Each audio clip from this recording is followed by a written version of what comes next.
अस्सलाम वालेकुम फ्रेंड्स। आज की इस क्लास में हम हैवानात और उनके बर्ताव का हिस्सा 2 पढ़ेंगे हम। ठीक है, हम पहली क्लास में हम ये देखे थे कि जो हैवानात है उनके अंदर कितने तरह का बर्ताव होता है। 4 तरह का बर्ताव होता है। ठीक है, हम पिछली क्लास में हम ये देखे थे जितने भी हैवानात होते हैं उनके अंदर जब बर्ताव की बात आती है, उनके जो बिहेवियरल चेंजेस की बात आती है, तो 4 तरह का बिहेवियर वो शो करते हैं। पहला वाला जो था इंस्टिंक्ट बिहेवियर होता है, और दूसरा वाला इम्प्रिंटिंग होता है, तीसरा क्या है कंडीशनिंग है, और चौथा क्या है इमिटेशन है। यानी कि जो जानवर है अगर वो कुछ सीखना चाह रहे हैं, मतलब वो कैसे करते हैं, इमिटेशन के थ्रू वो जानवर क्या है सीखते हैं।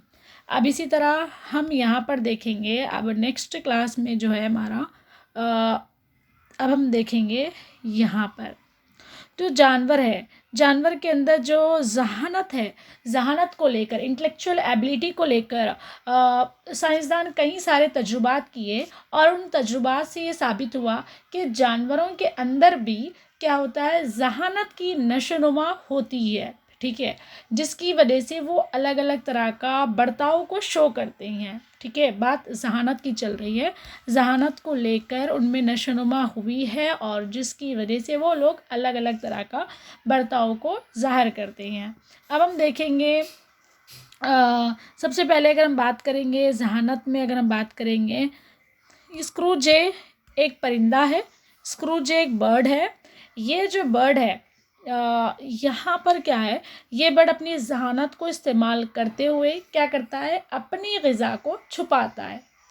क्या है, बर्ड स्क्रू जे चिड़िया है, ये चिड़िया अपनी जहानत को इस्तेमाल करते हुए अपनी ग़िज़ा को क्या है छुपाता है ताकि दूसरे जानवर इसकी ग़िज़ा को ना खा पाए।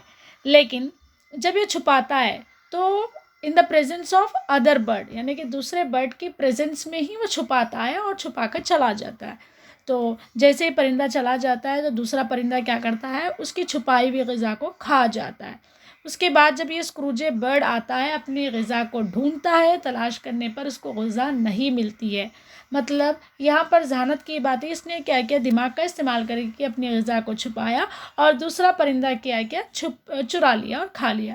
ठीक है, इस तरह से यहाँ पर उसको जहानत देखने को मिली इसके अंदर। अब उसके जब बात आती है जहानत की, और इसमें गिलहरी का नाम ना हो ऐसा हो ही नहीं सकता।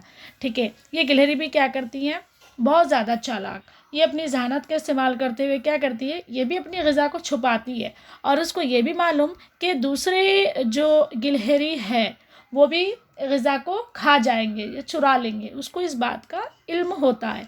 तो इसीलिए वो क्या करती है, दूसरे गिलहरी को धोखा देने के लिए क्या करती हैं, अपनी ग़िज़ा को छुपाने का बहाना करती है। कैसे बहाना करती है, गड्ढा खोदती है, कहीं कहीं जगह पर क्या करती है, गड्ढा खोदती है, और खोद कर क्या करती हैं, उसके ऊपर घास फूस डाल देती है। ठीक है, ताकि दूसरे गिलहरी को ये लगे कि हाँ यहाँ पर गड्ढा खुदा हुआ है और ऊपर घास फूस है, इसका मतलब गिलहरी ने क्या किया, कुछ ग़िज़ा रखा होगा। ये सोचकर दूसरी गिलहरी आएगी और इसको खो देगी, लेकिन वहाँ पर खाना नहीं मिलेगा। मतलब गिलहरी ने क्या किया, बहुत ज़्यादा चालाकी से दूसरे गिलहरी को धोखा दिया। ठीक है, उसके बाद अगर हम बात करेंगे, यहाँ पर भी हमको क्या मिला, जहानत का जहानत इनके अंदर है ये देखने को मिला। अब बात करेंगे, सबसे जब हम बात करते हैं डॉल्फिन की, डॉल्फिन पर क्या है, एक साइंसदान जो हरमन नाम का जो साइंसदान है, इन्होंने लेबॉरेटरी में बहुत ज़्यादा तजुर्बात किए डॉल्फिन को लेकर, और आखिर में ये पता लगाया, और आखिर में ये हमें मालूम बताया कि डॉल्फिन के अंदर लॉजिकल थिंकिंग की कैपेसिटी बहुत ही अच्छी है दूसरे एनिमल्स के मुकाबले में, और इसके अंदर thinking capacity, logical thinking capacity बहुत ही अच्छी है।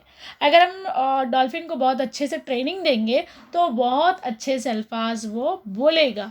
ठीक है, ये, और उन्होंने क्या किया, एक लेबॉरेटरी हरमन नाम का साइंसदान ने अपने एक लेबॉरेटरी कैवेलो बेसिन मैमल लेबॉरेटरी, इसमें लेबॉरेटरी में क्या किया, 4 डॉल्फिन का मुतालिया किया, और उन डॉल्फिन्स के नाम भी रखे, हिप्पो, एलन, फिनिक्स, अकीकोमाई, ये 4 नाम हैं डॉल्फिन के।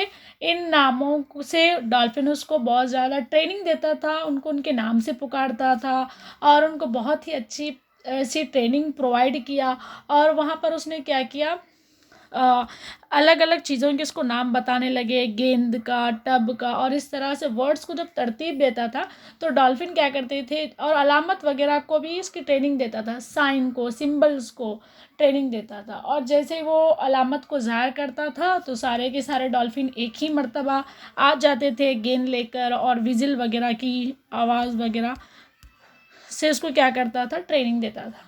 ठीक है। और उसके बाद में ये था डॉल्फिन के बारे में, ज़हानत उसके अंदर कैसी होती है, सोचने की सलाहियत कैसी होती है, वो ये बताया। ठीक है। उसके बाद में सबसे बड़ा जो आता है ज़हानत को लेकर, तोता है। कौन सा तोता? अफ्रीकी तोता। ठीक है, अफ्रीकी तोता। उसका नाम क्या रखा? एलेक्स।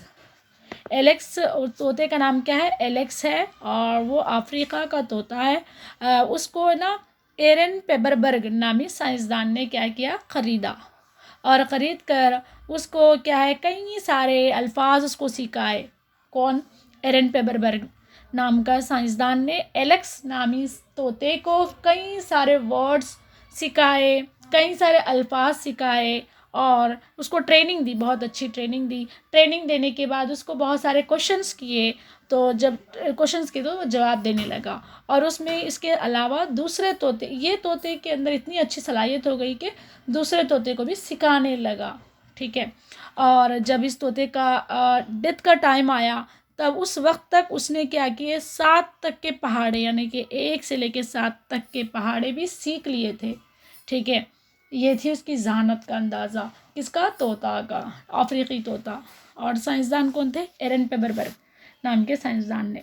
मतलब इससे ही पता चला कि जानवरों के अंदर भी ज़हानत होती है लेकिन हमसे कम होती है, बट होती है। ठीक है। इसके अलावा ज़हानत, जब हम जानवरों की बात करते हैं तो जानवर क्या होता है, अलग अलग तरह का बर्ताव को शो करते हैं। जब उनको मुसीबत आती हैं, तो जब आप मुसीबत आती हैं तो देखेंगे कि अलग अलग जानवर अलग अलग तरह के आवाज़ वगैरह शो करते हैं। और भी देखेंगे कि वो लोग वाइब्रेशन, ज़मीन में जो वाइब्रेशन होता है उसकी आवाज़ को भी वो सुन सकते हैं, और उससे पहले हमको आगाह कर देते हैं बहुत ज़्यादा अलग अलग बिहेवियर शो करके। ठीक है। हाँ, आज की क्लास में इतना ही, फिर नेक्स्ट क्लास में हम देखेंगे।